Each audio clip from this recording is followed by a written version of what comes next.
Day 17 of starting RC car cafe. So ഇന്ന് ഞാൻ floor planar എന്ന് പറഞ്ഞൊരു വെബ്സൈറ്റ് യൂസ് ചെയ്തിട്ട് ജസ്റ്റ് ഒരു റഫ് ഡിസൈൻ ഉണ്ടാക്കി. ഇപ്പോൾ ഒരു കഫേ 2 റൂം കഫേ തുടങ്ങുകയാണെങ്കിൽ ഇപ്പോൾ എങ്ങനെ ചെയ്യാമെന്നുള്ള രീതിയിൽ ഒരു റഫായിട്ട്, കൺഫേം ഒന്നുമല്ല. അപ്പോൾ ഞാൻ മെയിനായിട്ട് ഇപ്പം 2 ഓപ്ഷനാണ് ഇപ്പോൾ ലൊക്കേഷനിലുള്ളത്. ഒന്ന് കോഴിക്കോട് അല്ലെങ്കിൽ NITൻ്റെ അടുത്ത്. അപ്പോൾ ഇതിൽ ഫസ്റ്റ് തന്നെ കയറുന്ന സ്ഥലത്ത് തന്നെ ഒരു ചെറിയ കൗണ്ടർ.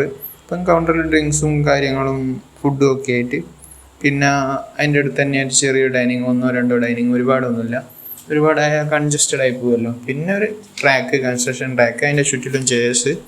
അപ്പോൾ അവിടെ കൺട്രോളർ വെച്ച് അവർക്ക് പ്ലേ ചെയ്യാനും ഡ്രിങ്ക്സൊക്കെ വെക്കാനും ഒക്കെ. പിന്നെ പുറത്തേക്ക് കാണുന്ന രീതിയിൽ ഒരു ഭാഗം. അപ്പം പുറത്തുനിന്ന് നോക്കുന്നവർക്ക് ഈ കൺസ്ട്രക്ഷൻ ചെയ്യുന്നില്ല, ഈ RC കാറൊക്കെ പ്ലേ ചെയ്യുന്നതൊക്കെ കാണാൻ പറ്റുന്ന രീതിയിലാണ് ഞാൻ പ്ലാൻ ചെയ്ത്. അപ്പം ഈ റൂം കിട്ടുന്നതിനനുസരിച്ച് അതൊക്കെ മാറും. ഇപ്പം ഇങ്ങനത്തെ റൂം കിട്ടിയാൽ മാത്രമേ ഇങ്ങനെ ചെയ്യാൻ പറ്റൂ.